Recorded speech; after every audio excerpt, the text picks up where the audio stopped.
And now General Motors is rumored to be saying, hey guys, if we're going to be doing business with you, we want a larger chunk of the pie. What is going on, guys? I hope you're having a fantastic day. Before we get started, I just have to say thank you for all the support really this past week on all the videos I've been making. They have been some of my most popular videos that I've ever uploaded, so all the credit goes to you. So please keep smashing the like button and drop a sub if you're not already, because we're doing a giveaway once we get to 250 subscribers for another Amazon gift card.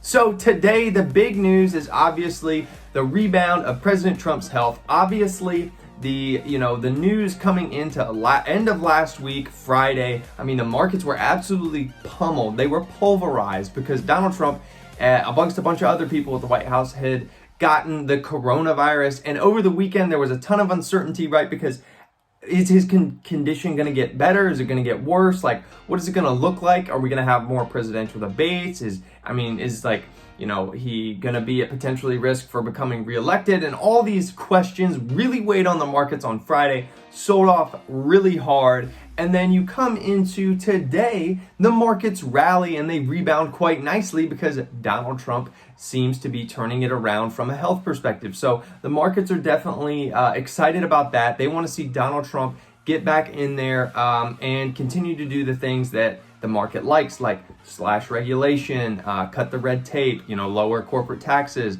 and all sorts of things like that. And I think in general, the past couple of weeks and months, the market has been pricing in a Joe Biden presidency a little bit, and it's no surprise that there's kind of two different views, if you will. President Trump wants to, lower the corporate tax rate and continue to get rid of a lot of the red tape that, corporations have to go through, which ultimately would increase their, PE ratios and other, those other financial ratios that investors and hedge funds and everybody like that really likes.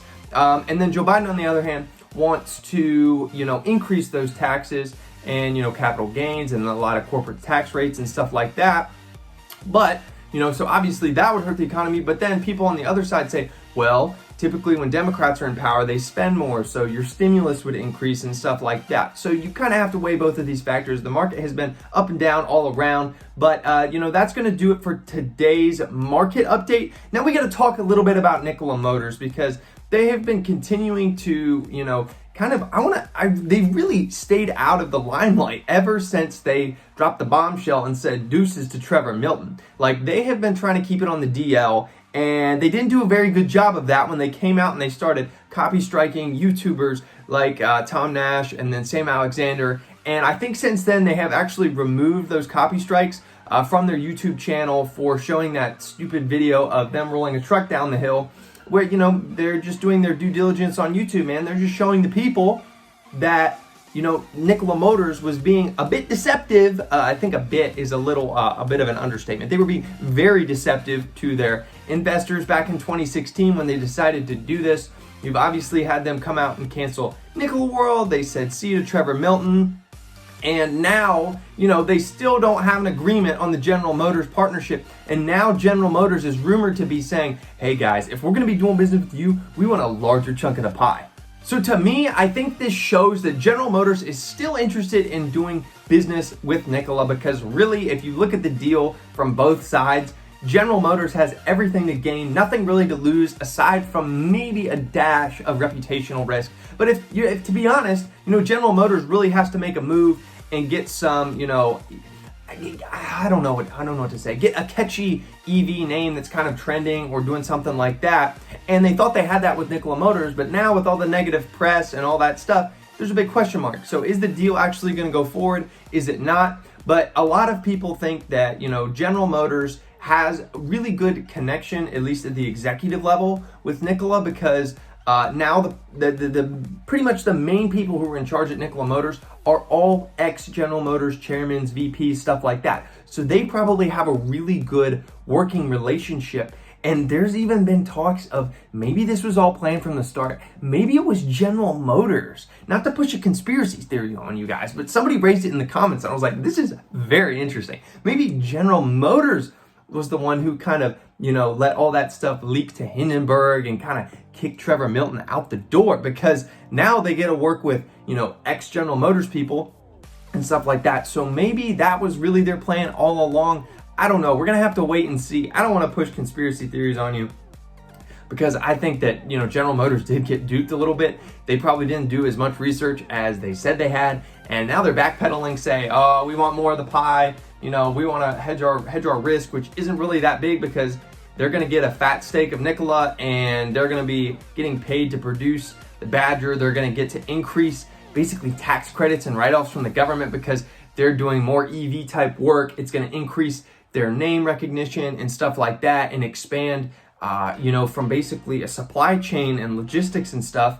You know, the more things you can produce, the cheaper it is, right? So right now they're not doing a bunch of battery vehicles, but if they can, you know, have Nikola pay them to, you know, produce stuff for the Badger, and then they can also expand their EV stuff, they're going to be producing a lot of battery and EV powered vehicles at a much cheaper price. So that's probably them just trying to keep up with Tesla, which doesn't show any signs of slowing down, as now they have beat Q3, you know, projections for vehicle deliveries. They really absolutely crushed it. So I think it's going to be really interesting to see kind of what Tesla does here in the next few months, and especially in response to the presidential election.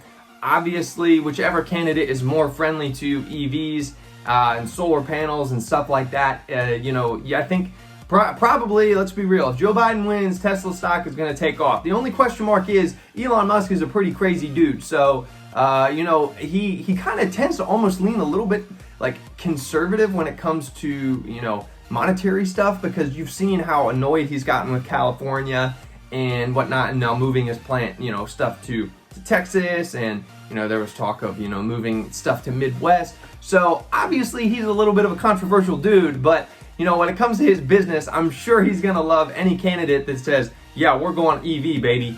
So just wanted to give you guys a little quick update. So really there's no news at all from Nikola Motors, aside from, hey, they're continuing to delay and, you know, push back and essentially, you know, waffle around and not really seem like they're doing anything. So until we get news of what General Motors decides to do, they're going to get more than 11% stake in Nikola Motors. Probably. I could see it increasing to 15%. Wouldn't shock me one bit, because now they're taking on a little bit of that reputational risk.